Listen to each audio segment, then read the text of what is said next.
In my last video, I talked about some of the most interesting qualitative points from Nintendo Next, a previously undocumented publication that had Nintendo merchandising communicating directly with store owners and employees. There was a lot of awesome material in there. The writing style was a complete 180 from the polished tone Nintendo usually has in their consumer-facing products. The magazines were filled with odd graphical errors and formatting issues that you've never seen in something meant for the public. And, like many historical documents, they gave us a way to infer Nintendo's marketing strategy during the time that these issues were released. I'm assuming you've already watched that video, but if not, you can find the link right in the top of the description. Towards the end of that video, I talked a bit about one of the most interesting sections from the Next magazines, the top 10 best-selling games. This kind of information is incredibly valuable. Nintendo does release sales figures from time to time, but they're usually limited to Japan and rarely include third-party titles. So getting ranked monthly lists that include both first and third-party games is something no one outside the industry would have had access to until now. Michelle and I had some more time to dig through the data and pull out some meaningful conclusions. But before we get into that, let's first go over what this data actually is. I compiled the top 10 lists from a total of 21 issues starting in May of 2011 and ending in May of 2014. The magazines weren't released every single month. Some issues covered 2 months, which seems to have been a solution for slower release periods. And the Wii U didn't launch until November of 2012. So the only issues that account for Wii U titles are from 2013 and 2014. And for 2014 in general, I only have a handful of issues. Because of this imbalance, we had to normalize the data. That just means that we adjusted the graphs to account for missing or uneven entries across platforms and years. More specifically, we divided the metric in question by the total number of issues. For example, if we look at DS developer presence without normalizing, it looks like 2014 had far fewer Nintendo games in the top 10. But that's only because there are fewer issues available from that year. Once normalized, the chart reflects reality much more accurately. So, for example, if there were only 3 DS charts in 2014 and Nintendo appeared twice, the normalized frequency would be 2 out of 3, not just 2 on its own. And that's your stats lesson for the day. Michelle has a neuroscience background and I have a behavioral science background, so we couldn't, in good conscience, present this data without acknowledging what the limitations are. And with that out of the way, we shall now dive into the fun part, the conclusions.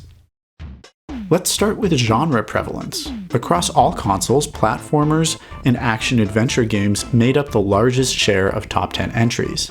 And that makes perfect sense when you realize that action-adventures include games like Zelda and every single LEGO game. LEGO games were huge sellers during this era, especially for consoles with younger demographics. The combination of recognizable IPs and kid-friendly gameplay made them easy picks for parents, even when the games weren't necessarily outstanding.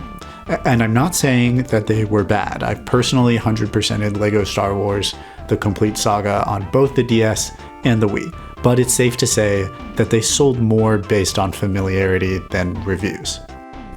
Platformers were another major category across all systems, largely driven by the sheer number of Mario games Nintendo was putting out. From 2011 to 2014, they were milking the New Super Mario Bros. Franchise for all it was worth. New Super Mario Bros. Wii, New Super Mario Bros. DS, New Super Mario Bros. 2, New Super Mario Bros. U as a Wii U launch title. And while these games did do well in the charts, they weren't critically adored. At least not compared to earlier entries like Mario Galaxy. And because we don't have actual sales figures, we can't say for sure how well they sold in raw numbers, only that they topped the charts in a smaller, possibly shrinking pool. If we break things down further by console, we see some distinct patterns. On the Wii, there's a spike in rhythm and exercise games, mostly populated by Just Dance, Zumba Fitness, and the likes, starting in late 2011 and peaking around early 2012. And then there's a sharp drop-off. This period reflects the last major surge of the Wii's popularity, where it transitioned into more of an at-home fitness machine than a traditional gaming console.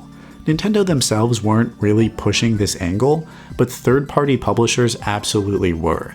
The drop-off that followed lines up with weaker first-party releases, Mario Party 9 and Fortune Street, I guess, that didn't have the staying power of earlier hits like Galaxy or Wii Sports Resort.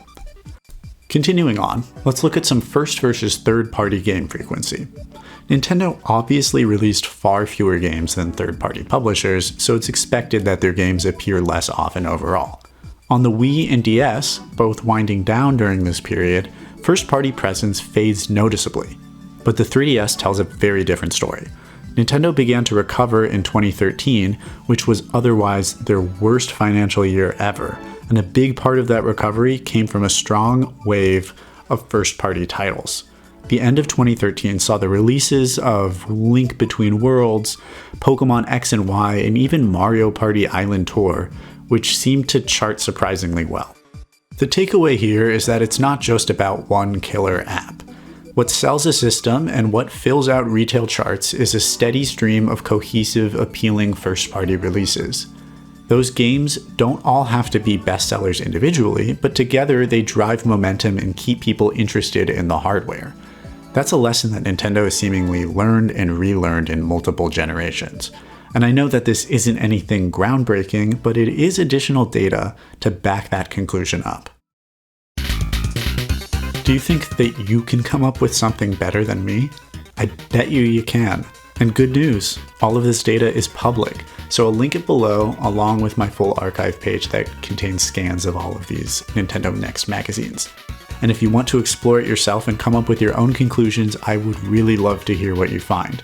Hopefully, I'll be able to track down some more issues of Nintendo Next in the future and continue building out this dataset. But it will probably take a former NMI employee cleaning out their garage for the next batch of these to surface. Only time will tell.